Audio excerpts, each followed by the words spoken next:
Alright, number 2 says, alright, find the equation of the tangent line at the given point. Use this linear approximation. So the tangent line is actually the linear approximation. Use that to complete the table. So for number 2, we have the function f of x is equal to 6 over x squared. That's x squared. And the point is 2 3/2. So I have my c value. So c is equal to 2. F of c is equal to 3/2. And now I need to find f prime of x to start with.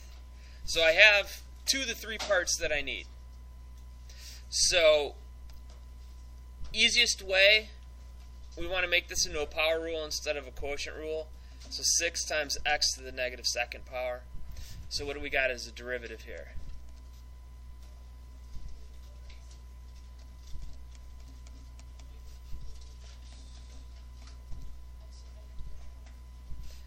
Negative 12x to the negative 3, which is negative 12 over x cubed. Now, what's f prime at 2?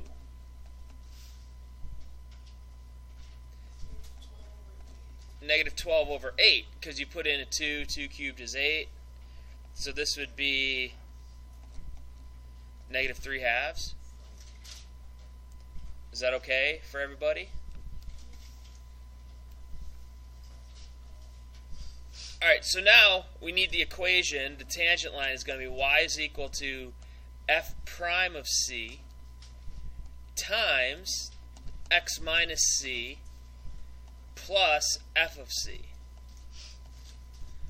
So it's basically the slope x minus x1 plus y1. So y is equal to the slope, which is negative 3/2, x minus 2 plus f of c is 3/2.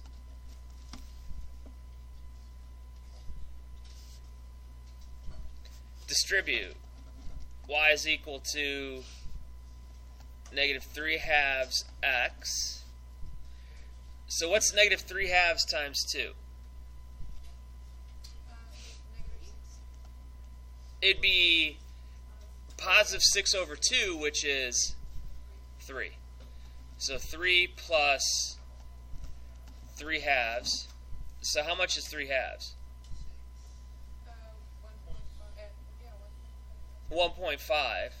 So you can say this is going to be 3.5, or you can say it's 7/2, or whatever you want it to be. If we want to just keep everything like this, x plus, I'll just say 7/2, but it's also 3.5. No. Would it? Yeah, because 3 would be 6/2, 6 plus 9. Yeah, okay, 9. Whatever. So we get 9/2. So this is our tangent line.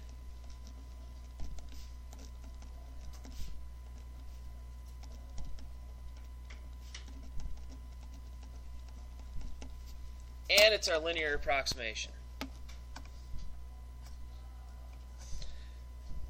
So I'm going to make this a little bit bigger so I can bring in the calculator.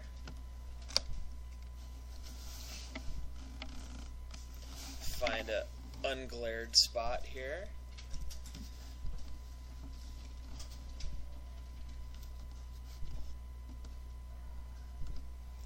I think that might be as unglared as it's going to get.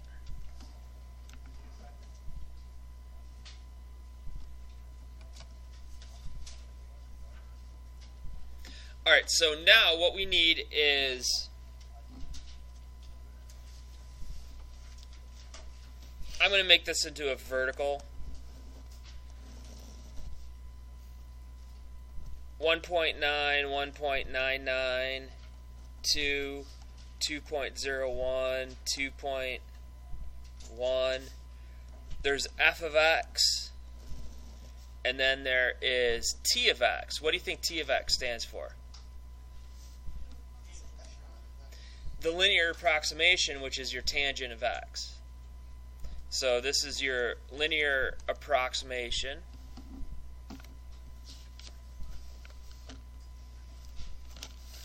Maybe if I go over here.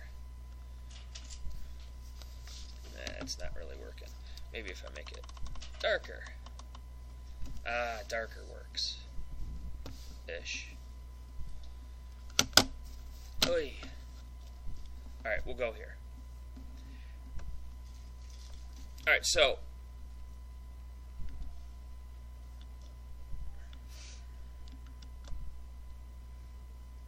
what I want to do is, if you have this calculator, you're going to want to create your table. And I'm going to call this AAA. Just, it's a placeholder. It's just a name for it. And apparently I've already used that, so I'm going to change that to LLL. And I need 1.9, 1.99, 2, 2.01, and 2.1.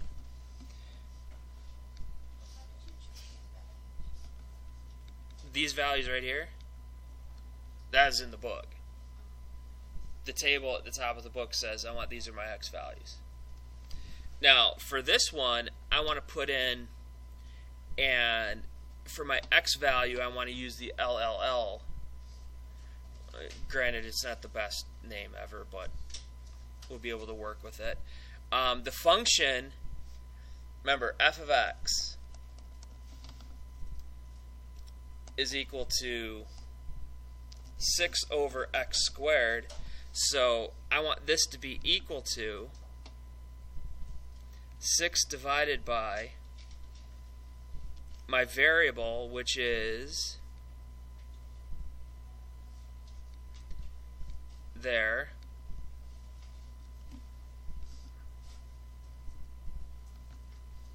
and I get my answers. And that's what's great about this. You can use Microsoft Excel to do this. You can do, any type of spreadsheet program would work for it. Your calculator works for it. Use that when you have to do a lot of calculation like this.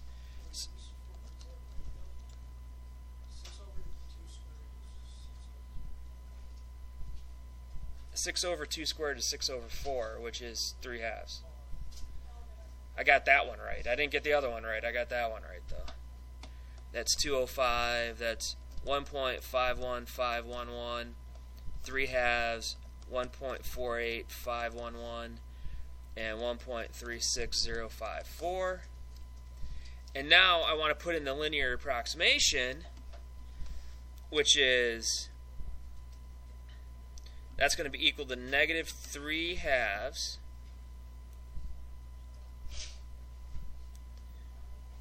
times LLL plus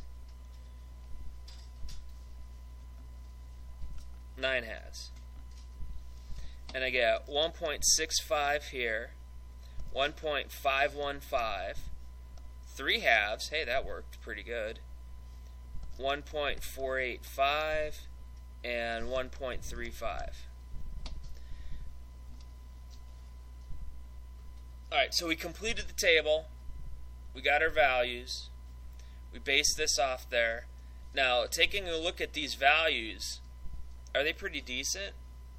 This is an approximation of the actual value. This is the actual value. That's an approximation. Are the approximations pretty close? Yeah. This is good to 3 decimal places here. This is good to 3 decimal places here. This is only good to 1, with 2 being really, the second decimal place being really close.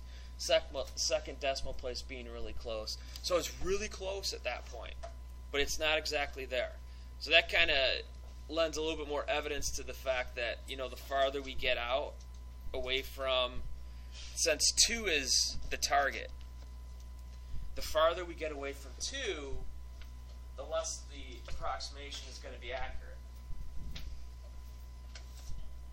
So that kind of helps.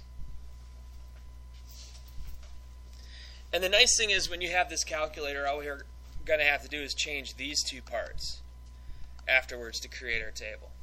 That's what's great about Microsoft Excel as well. Do you want me to show you how to do that in Excel? Yeah? Okay. Let me stop this video.